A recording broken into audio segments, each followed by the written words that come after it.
Hola chicas y chicos, yo soy y nos encontramos en Esencia Oriental y como pueden ver, hoy no estoy sola, hoy estoy con Julia Farid.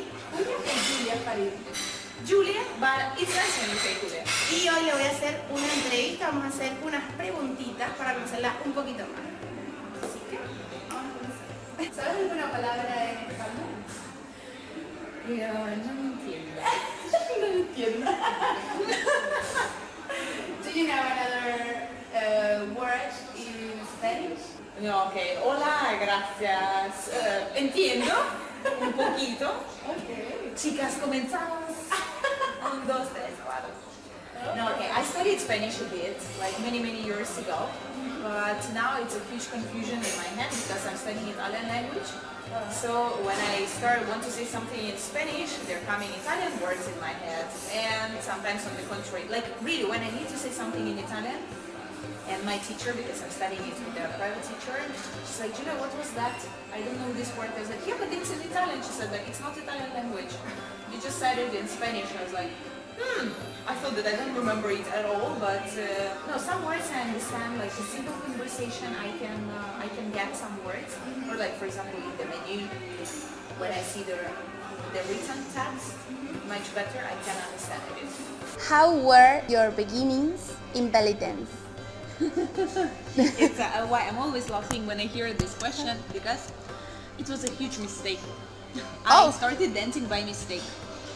Wow. It's like everyone's like, huh? Why? What does it mean? I was searching for Indian dance classes, like Bollywood and also the traditional Indian dance. And my friends advised me the studio, which in fact it was Oriental dance, but I didn't know that. So I came to the class. I repeated what the teacher was showing. I was surprised because I was like, it's looking strange. We don't do really the things with hands and we do all with hips, but I thought maybe it's a new style that I don't know. In a couple of classes, I heard how the girls in changing room, they speak about ballet dance. So they say, oh, you know, when I started doing ballet dance, I feel much better, I like it. Huh? And I said, oh, I'm so sorry, where are the ballet dance classes? She looked at me like, girl, are you crazy or what? You're doing ballet dance with us, like, it's our group. I was like, so it was not the Indian dance. It's explaining why it's not matching any music that I'm trying, because I bought some CDs and after the classes I decided that I will try at home to repeat the movements. I switched on Indian music. No, it's not fitting at all. So I was like, okay, something is wrong here. But thanks God, I understood that it's just another type of dance. So that's how I started doing Oriental dance, and I liked it a lot. And I had an amazing teacher that she really gave the love to dance. So it was like I felt so good there. And after that, I never wanted to quit, and I never wanted to search actually for the other type of dance anymore. Who is your inspiration in the golden and the modern age? Golden era, my first inspiration was Tahia Carioca, because when I saw first Samia Gamal, I thought it's maybe too much because she's doing lots of movements with her hands, and I felt like it's not really what I'm searching for, because I had problems with my arms, and I thought if I will start even using them too much, it will look so messy. So my first inspiration was Tahia Carioca, and then step by step I started discovering other dancers. I fell in love with Naimet Mokhtar and Kitty. First time I saw her video, I was like, not probably something that I'm searching for, but I studied her combinations from her videos, and I felt so good dancing it, so I was like, okay, yeah. But the point is that in the golden era, and then I started also studying Samia, and I liked it a lot. I understood that all of them, they're so particular and so unique that it was so interesting to study a bit from everything, from every dancer, I mean. And I'm still searching for the new names for me and some new movements. Every time that I find the new video, old new video, and I see something something that I've never seen before, like some new movements, I feel very excited because I can use it for my dance. And in the modern world, it's exciting me the diversity of the dancers, because everybody is so particular with the I like Egyptian style, but when I see their really spiritually filled performances, for example from Argentinian dancers, like I've recently been to Argentina, and I was enjoying the show of Saida and Chamil Anum, and whatever I danced the other style, but when I saw it I was like, oh my god, it's so beautiful, oh my god, I couldn't stop just watching and enjoying, and I had shivers in my skin. So I would say that my inspiration is actually the fact that everybody is so unique, and I like lots of dancers for that. And I love Esmeralda, for example. I can say so many names, and every time I'm like, oh, I like it because she's opening her heart, or he's opening his heart, and very different in a different way. Yeah. How do you define your style in belly dance? It's always very hard to define it somehow. I don't know, I think it's probably like a type of elegant, and quite soft but funny. Yeah. And that's it. I know, maybe I like sometimes more kind of princess style, like dancing, because maybe it's golden era is giving this feeling, because you have this white skirt, and it's not totally different from shabby, from the modern way of dancing. Yes. But what I really want to be different in that, so when I hear that the people define my style like elegant, I'm thinking, okay, I need to add some pepper here, because it's nice to be different in different styles. What do you like most about belly dance, and what would you change about it? What do I like most about belly dance is that it's giving you the freedom. You can dance in different ways, showing your soul.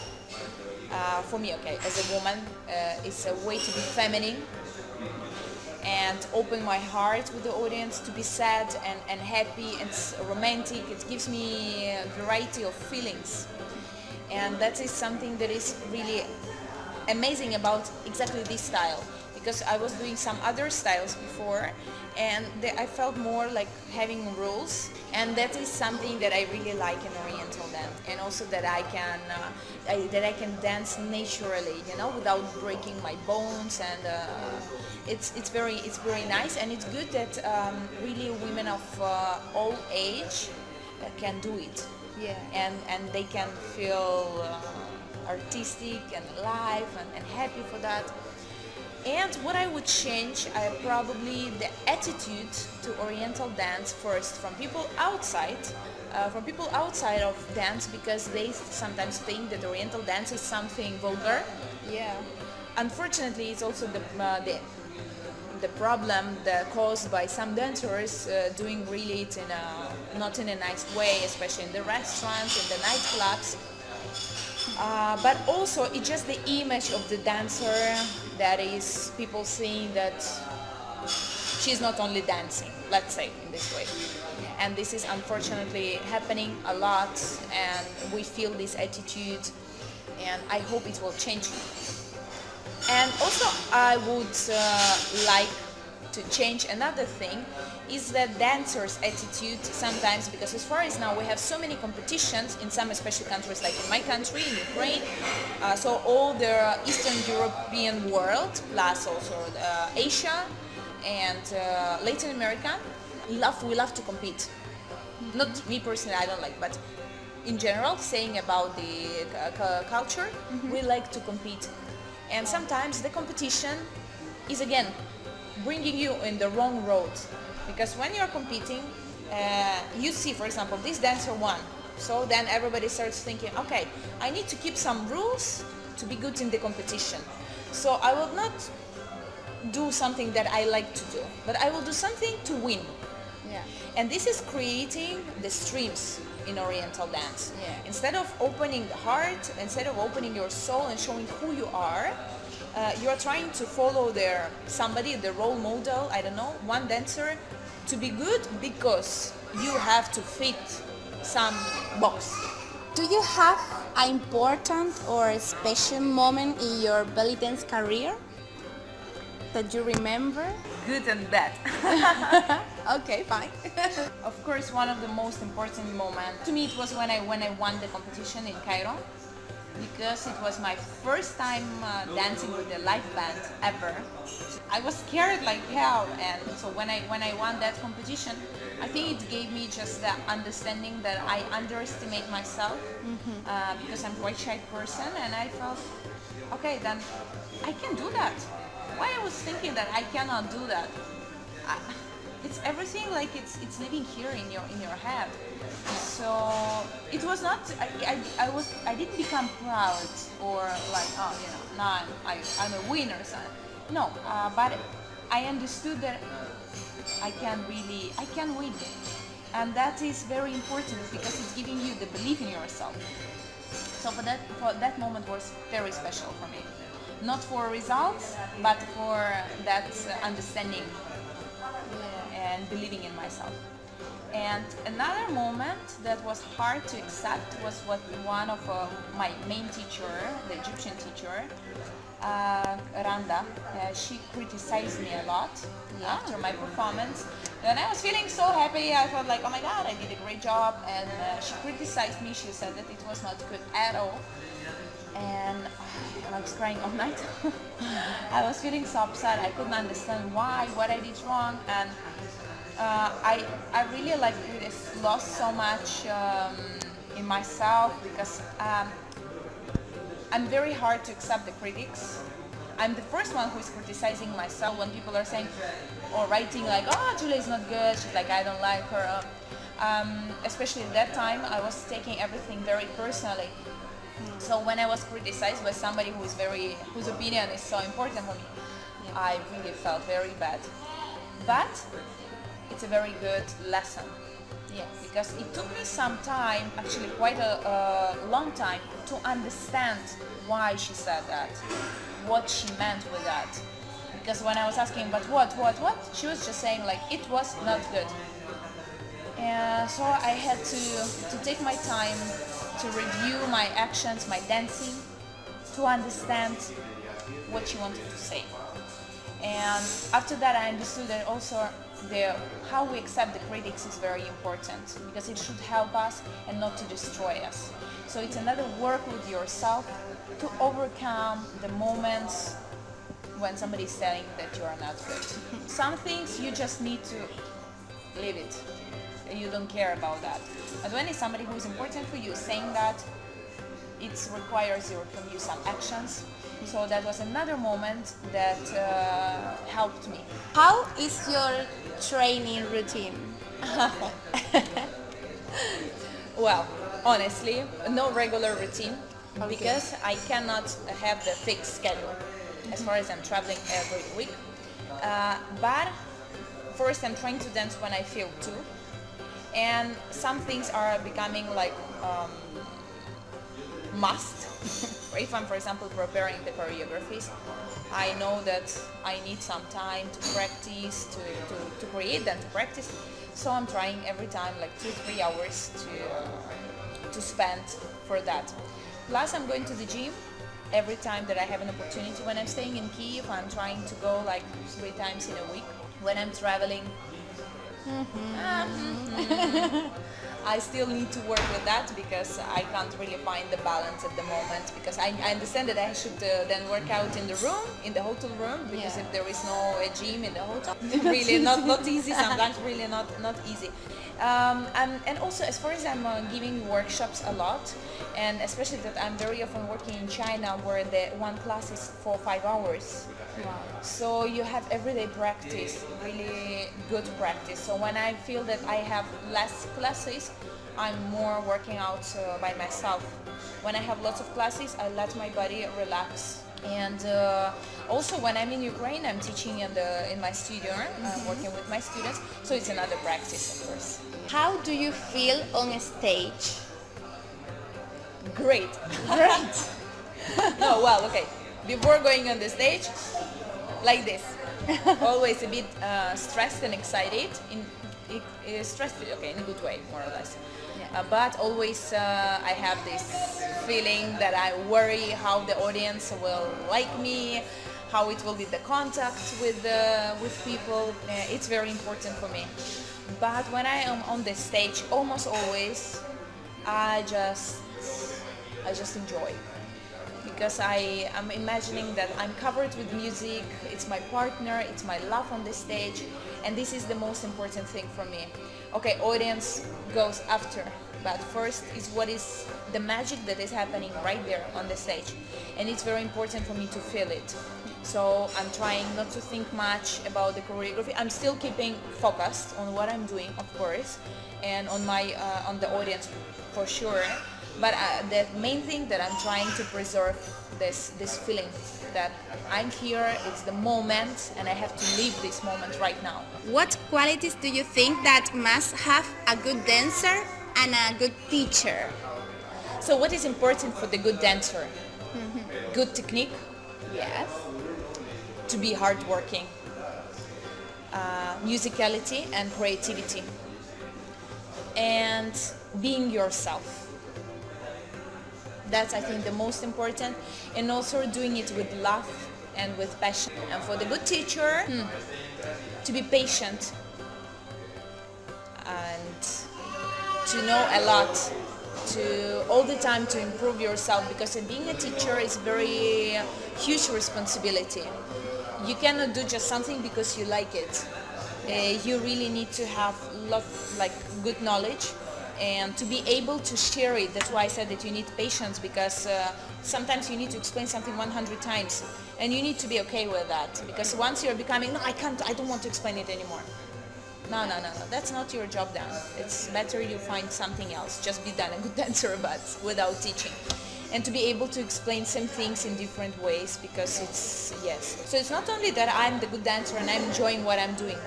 I need to be able to share this love with the people who are studying with me. Because how many times you heard that the dancer is saying, oh, I love the dance because I had this amazing teacher, you know.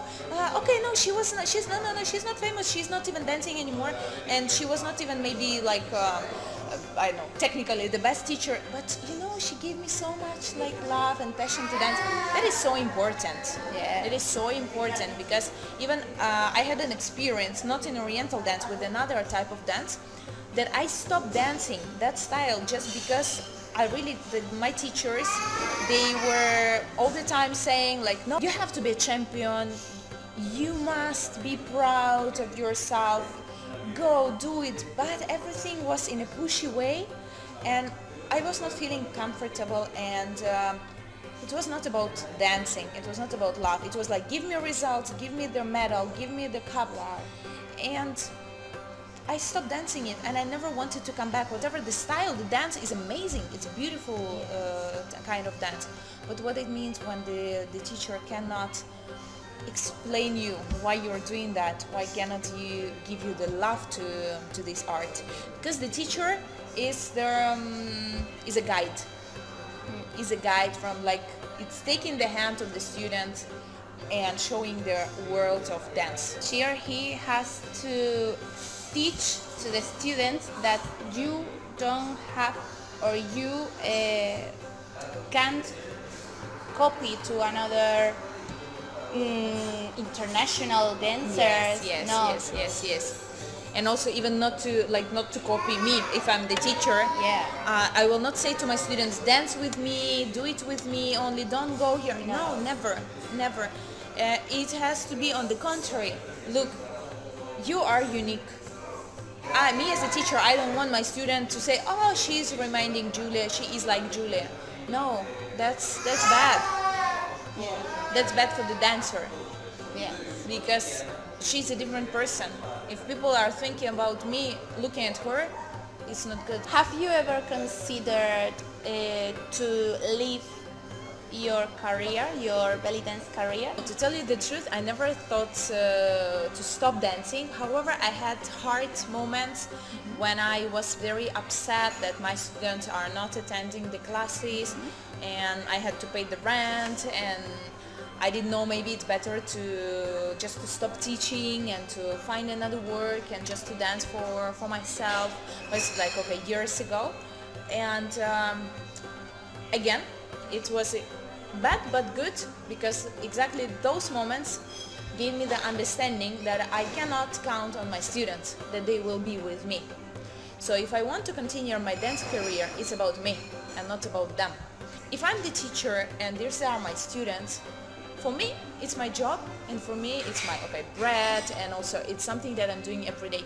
For them it's fun to come 2 times in a week.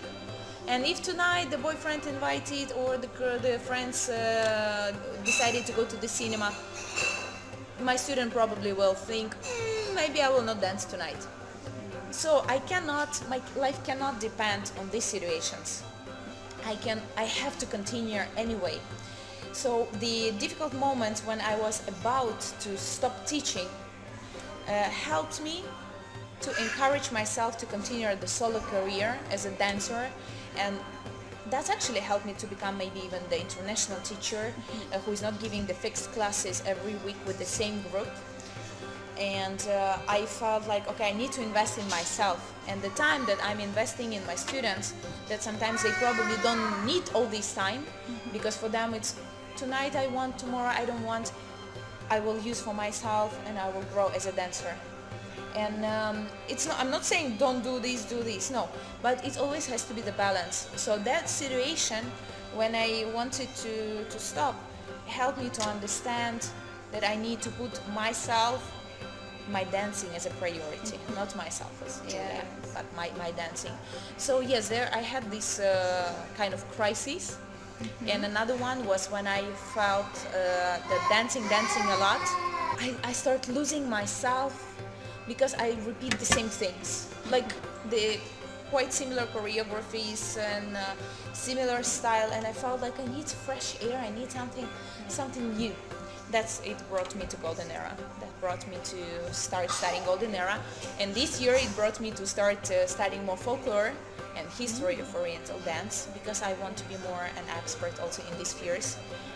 I'm still not, that's why I'm not teaching like particularly, for example, Hagala, because I don't feel that my knowledge is enough to be really a teacher of this. What would you advise to someone who is going through that a bad moment in her or his belly dance career? First, to relax and just to put it a bit on the side, to stop thinking about this, because sometimes we have the problem like that, especially women. You have the problem like that, but when you start thinking, it starts making like this. And then it's becoming huge. Yes. So for that, just to breathe, to relax, and to put it on the side. Like, I'm not thinking about this now. To do something else, to do something for yourself, something just to change their activity for a while, for a bit. And then to start looking from a different side, to concentrate not why you have the bad moment or what is your bad moment about, but to think, what do I like about this one? So when you have some bad moments, bad periods, try to think, why did you start dancing? What do you like about that? What was giving you? Put on aside the problems with your teacher, student, friends, boyfriend. And the last question is, tell us, to the audience and the followers, some advice to people who want to be a professional belly dancer. Okay, good luck. You have a lot of work. It's improving your technique, studying the history and the styles, if you want to be good in that. So it's like, be professionally good, be professional in what you are doing. This will be the number one. Then if you're searching for the career of the teacher, like maybe you want to be international teacher, practice the languages and practice your communication skills. Don't be shy and be open with people talk, because sometimes it's not only about your dancing, but it's also about how people see you in this society. Then improve being a good teacher, be able to explain it, be able to encourage the student. If you want to be very good in something, you need to do not 2 steps, 1,000 steps. It's from Alice in Wonderland. If you want to stay on one place, you need to go. So if you really want to achieve the good results, you need to do so many things and to improve yourself in all meanings. And maybe psychology, everything that may help you, the presentation, maybe theatrical skills, develop your body, like make it strong. Maybe it will be gym, maybe it will be stretching, maybe yoga, everything that you think might help you to achieve your goals, and never stop. Eso ha sido todo por el vídeo de hoy. No sé si Julia querrá decir algo más. Do you want to say anything else, Julia? Gracias a todos. Besos. Si les ha gustado este vídeo, denle a like. Van a tener por aquí abajo en la cajita de información las redes sociales de Julia Farid. Espero que les haya gustado muchísimo. Les mandamos un beso muy grande desde aquí. Y nos vemos muy pronto en Esencia Oriental. Chao.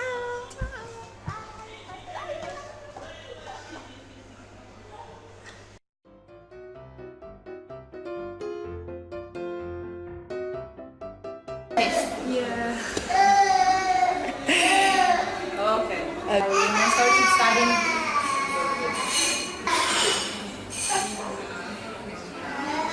It's a blooper.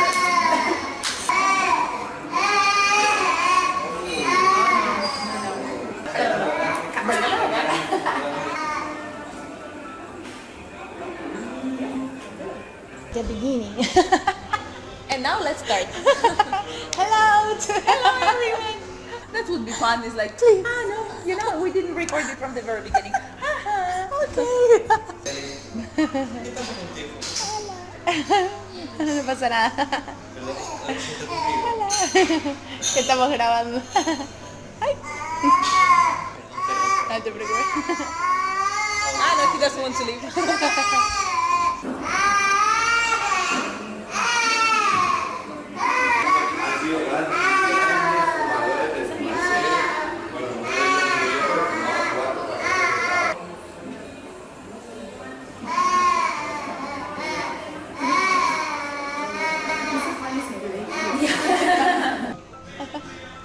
Oh, music. Really? No, really? No. YouTube block my videos if the music has to copyright, so please. What's your inspiration in modern and oh my god. And over there. Yeah, in dance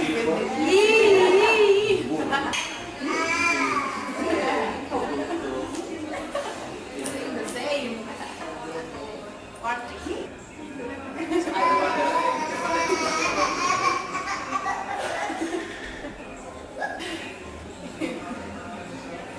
Okay, yeah.